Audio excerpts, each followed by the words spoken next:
हिंदू हूँ, मोदी का भक्त नहीं हूँ, ब्राह्मण हूँ, मोदी का भक्त नहीं हूँ। आप लोगों कसम है अपने हिंदुस्तान की, भाजपा को वोट मत दीजिएगा। पहले चरण में मुसलमान पे आ गए, दूसरे चरण में मंगलसूत्र पे आ गए। जो अपना मंगलसूत्र बचा नहीं पाया, दूसरे मंगलसूत्र की बात करने चला है। मुगलों ने लूटा तो ताजमहल बना दिया, अंग्रेजों ने लूटा तो रेलवे बिछा दिया, मोदी ने लूटा तो शौचालय बना दिया, और पूरी भाजपा ने लूटा तो हमें भिखारी बना दिया। कहा गया कि चप्पल वाला हवाई जहाज में बैठेगा, हम जूता पहन के आते हैं लेकिन ट्रेन सीटें नहीं मिलती है।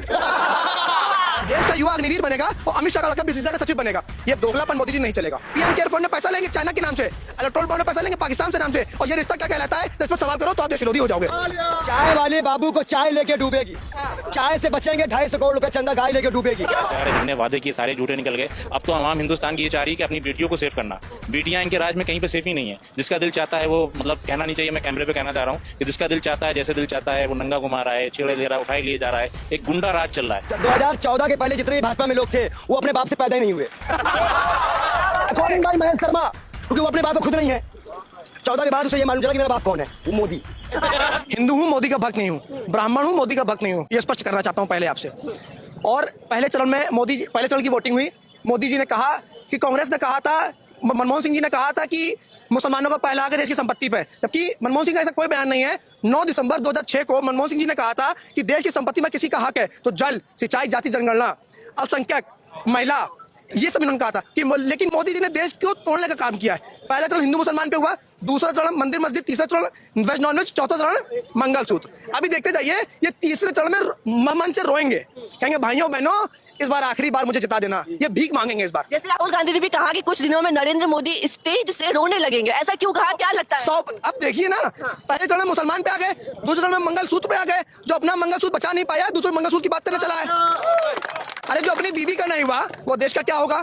इन्होंने कहा था 2014 का संकल्प उठाए, 2019 का संकल्प उठाए, कहा था हर साल 2 करोड़ युवाओं को रोजगार देंगे, मतलब 10 साल में 20 करोड़ रोजगार मिलना चाहिए, नहीं मिला। देश का युवा अग्निवीर बनेगा और अमित शाह का बीसीसीआई का सचिव बनेगा। ये दोगलापन मोदी जी नहीं चलेगा। तो क्या लग रहा है, आज जैसे दूसरे चरण की वोटिंग हुई सुबह से, लोग कहीं ना कहीं इस बार के चुनाव में घर से कम निकल रहे हैं, वोट देने नहीं जा रहे, क्या कारण? देखिए, आपने खुद ही कहा कि मणिपुर में ज्यादा वोटिंग हुई है, क्योंकि हाँ मणिपुर में, क्योंकि नहीं राज्य छोटा है लेकिन घटनाएं बड़ी हैं। मैं आप समझ रहे होंगे मैं क्यों कह रहा हूँ, क्योंकि मणिपुर में महिलाओं को नंगरों से टहलाया गया है। मणिपुर जल रहा है पिछले 8 महीनों से, लेकिन देश के बेशरम प्रधानमंत्री, देश के झूठे प्रधानमंत्री मणिपुर नहीं जा पाए, मणिपुर पे बोल नहीं पाए। ये क्यों? क्या मणिपुर भारत से बाहर का है? क्या मणिपुर आपका हिस्सा नहीं है? मोदी जी देश का हिस्सा नहीं है क्या? आप वहाँ के प्रधानमंत्री नहीं है? मणिपुर जल रहा है, वहाँ की बहनें हमारी बेटियां हैं, हमारी माँ है, हमारी बहन है। उन माओ के आंसू को देखिए जिनकी लड़की को नंगरस करके टहलाया गया था। अब उन आंसुओं को पहुंचिए ना। आप मन से रोने लगते हो। देश का प्रधानमंत्री रोता हुआ अच्छा लिखता है क्या? आपका तो 56 इंच का सीना है, फिर रोते भी हो। 5 और 6 के बीच में गैप है, वो 56 इंच नहीं है। चीन के लोग अरुणाचल प्रदेश में कब्जा कर रहे हैं, ये मैं नहीं कह रहा हूँ, सैटेलाइट की तस्वीरें कह रही हैं। अरुणाचल प्रदेश में कब्जा कर रहे हैं, इस पे बोलने वाला कोई नहीं है। संसद पे हमला हो जाता है, इस पे बोलने वाला कोई नहीं है। देश में 45 सालों से ज्यादा बेरोजगारी आज है, इस पे बोलने वाला कोई नहीं है। कितने एम्स बनाए, कितनी यूनिवर्सिटी बनाई, कितने रोडों का निर्माण किया, ये बता नहीं पाएंगे।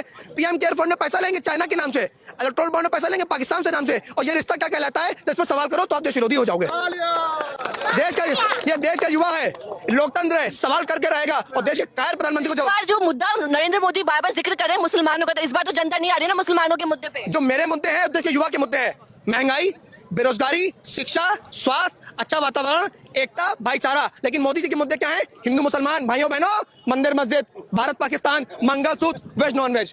यह प्रधानमंत्री की शिक्षा है। एक सवाल और, देश के प्रधानमंत्री का स्तर तो इतना गिर गया है कि शौचालय के बाहर इनकी तस्वीर लगी है, लेकिन किसी भी यूनिवर्सिटी और कॉलेज के बाहर इनकी तस्वीर नहीं लगी। एक शायरी कहना चाहता हूँ, मुगलों ने लूटा तो ताजमहल बना दिया, मुगलों ने लूटा तो ताजमहल बना दिया, अंग्रेजों ने लूटा तो रेलवे बिछा दिया, मोदी ने लूटा तो शौचालय बना दिया, और पूरी भाजपा ने लूटा तो हमें भिखारी बना दिया।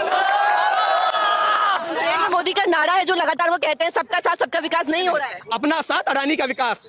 रात में लिस्ट मंगाते हैं और सुबह देश को बेच देते हैं। ये मोदी की सोच है। ना मोदी की नियत साफ है, ना नीति। मैं दोनों का विरोध करता हूँ। अगर आपको चलाना हो मेरे गड्ढे उल्टे तो चला दीजिएगा, नहीं डरता हूँ। मैं राहुल गांधी का सिपाही हूँ। नफरत को हराएंगे, मोहब्बत को जिताएंगे। मैं यही कहने आया हूँ। जो हर तूफान से टकराए मैं वो आंधी बनाऊंगा। नए अंग्रेज आए, नया गांधी बनाऊंगा। मैंने उस दौर के गांधी को नहीं देखा था, लेकिन आज के दौर के गांधी को जरूर देखा है। उसका नाम राहुल गांधी है, जो हजारों किलोमीटर पैदल सड़क पर चला, सारी सुख सुविधाओं को छोड़कर। लेकिन नरेंद्र मोदी 10 किलोमीटर पैदल नहीं चल पाएंगे, ये बात है आपसे। 10 साल में एक प्रेस कॉन्फ्रेंस नहीं कर पाए, ये देश का कायर प्रधानमंत्री ही कर सकता है। 10 साल में किसी मीडिया का इंटरव्यू नहीं दे पाए, ये कायर प्रधानमंत्री कर सकता है। किसी युवा से चर्चा नहीं कर पाए, लेकिन अंजना ओम मोदी, सॉरी अंजना ओम कश्यप, उनका नाम मोदी ही है। उनकी जो सोच है ना मोदी वाली है। ना खाऊंगी ना खाने दूंगी, ना सच बोलूंगी ना। काम कर रहे हैं वो लोग। क्या काम कर रहे हैं? नहीं, मैं आपको सवाल नहीं कर रहा हूँ। वो गोदी मीडिया है, वो गोदी मीडिया, पैसा लिए हैं वो लोग। वो देश को सच नहीं दिखा रहे हैं। अगर सच्चाई दिखा देंगे ना तो देश की जनता इस प्रदेश के प्रधानमंत्री को भगाएगी इस बार। एक साथ आप भी आए हैं, क्या कहेंगे? अभी आपने अंजना ओम कश्यप का नाम लिया, मोदी, अंजना ओम कश्यप का नाम लिया, जिनको हम अंजना ओम मोदी बोलते हैं, पापा की परी, हम पापा की परी बोलते हैं।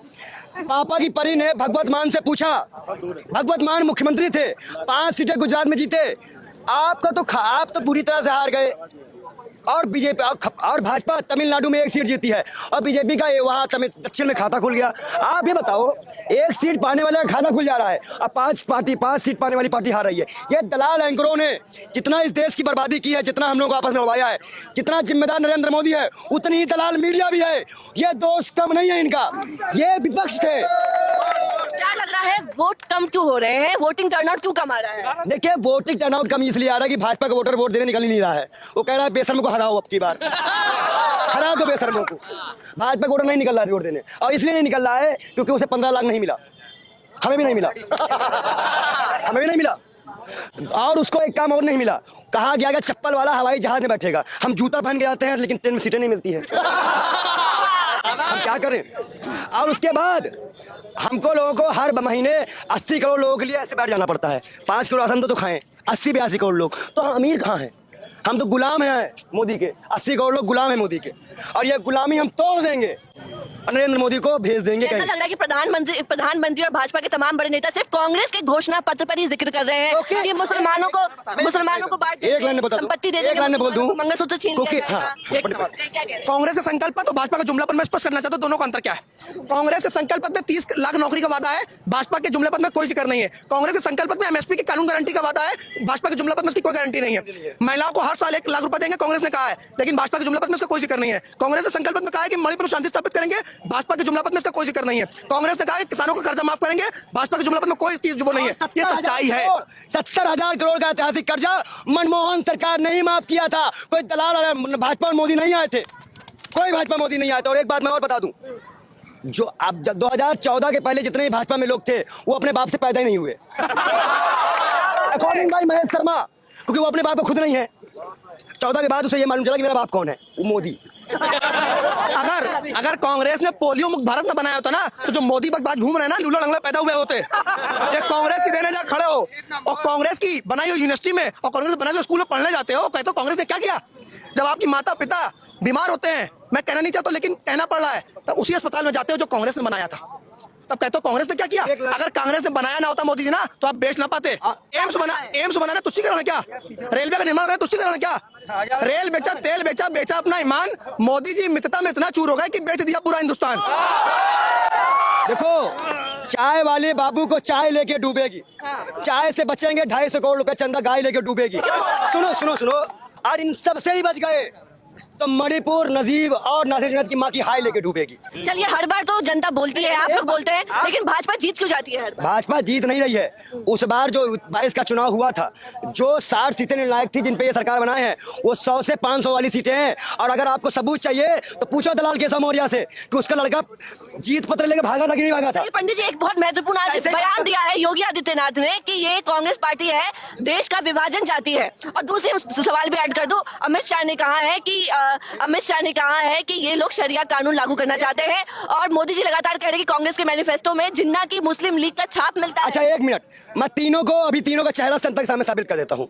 अमित कहते हैं योगी आदित्यनाथ BSc पास है, हमें लगता है अनपढ़ है। मुस्लिम लीग के साथ सरकार हमने नहीं बनाई थी, संघियों ने बनाई थी, हमने नहीं बनाई थी। दूसरा, मोदी जी ने क्या कहा, मुझे ने कहा कि हमने मैनिफेस्टो में कांग्रेस क्या कर जाती है, कांग्रेस में मुस्लिम लीग के छाप मिलता है। आप ये बताओ, कांग्रेस के मैनिफेस्टो, बहादुर शाह जफर के पास, जिन्ना के मजार के पास हमारा बाप तो गया नहीं था, गए तो संघी गए थे। अब अगर आप जा रहे हो, जाने मनाही नहीं है, आप मक्का जाते हो, मदीना जाते हो, मिस्र जाते हो, अल्लाह अल्लाह करते हो, हमें उससे भी दिक्कत नहीं, क्योंकि हमारे हिंदुस्तान का कल्चर है। लेकिन हम मस्जिद जाते हो तो हम आतंकवादी हो जाते हैं। शायरी कहना चाहते हैं, सभी का खून शामिल है यहाँ की मिट्टी में, सभी का खून शामिल है यहाँ की मिट्टी में। ये किसी के बाप का हिंदुस्तान थोड़ी है। हिंदू भी है, मुसलमान भी है, सिख भी रहेगा, ईसाई भी रहेगा। अगर किसी को भागना होगा तो नरेंद्र मोदी भागेंगे, अमित शाह भागेंगे। एक सेकंड, और अमित शाह पे बयान